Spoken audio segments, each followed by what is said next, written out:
In this short presentation today, the ClinEd team is going to introduce the APP, or the Assessment of Physiotherapy Practice. So, it is a common assessment instrument. It is necessary because the clinical educators across Australia identified that they wanted to work with one instrument instead of knowing the ins and outs of multiple assessment tools for multiple universities. The validity and reliability of previous instruments was unknown, and they wanted a consistent understanding of adequate performance required for safe, effective practice. This led to the development of the APP. It was developed across 5 years and 3 field tests. This included over 2,000 clinical educators and students across Australia and New Zealand, and there's no other instrument except for one called the CPI in the USA that has been investigated as thoroughly. The last point is great for us as a profession. This instrument is valid and reliable to assess professional competence of physiotherapy students. So what is the APP instrument? So we want to take a moment here to actually have a look, first of all, at the paper-based copy of the APP.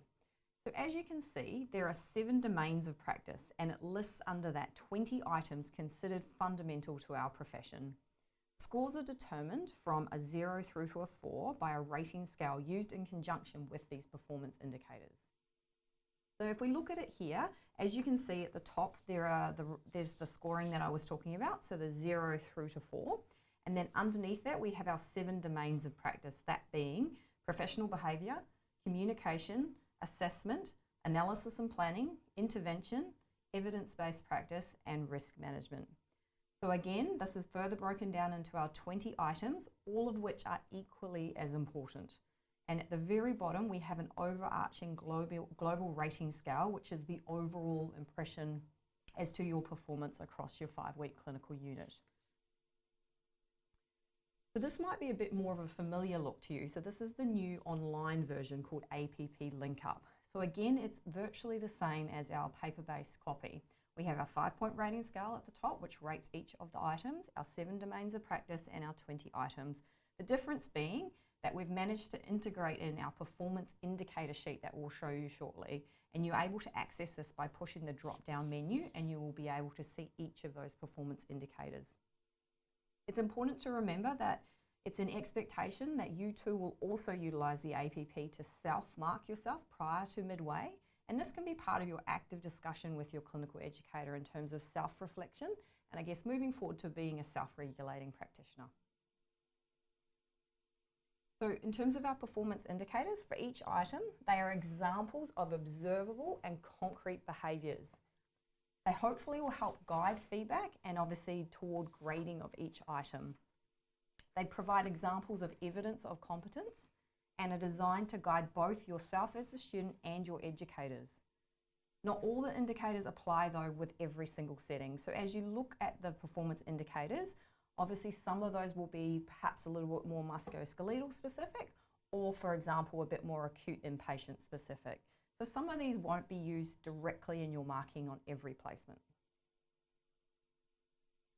So if we look again at the APP scoring, so a 0 and a 1 means that you're not yet achieving the minimal acceptable entry level of practice. A 2 would be considered minimally acceptable standard. So if you were graduating with 2s across your APP, day 1, week 1, we would be comfortable and confident that you are ready to enter into the profession. Anything above and beyond this is good to excellent, so a 3 or a 4, and an NA, hopefully rarely used, would be not assessed for that particular practice domain.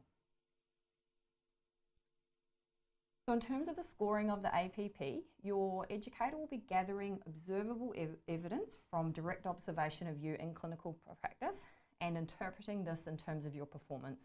They too will be using these performance indicators to then judge and select a rating from 0 to 4 that best represents your level of performance throughout the unit.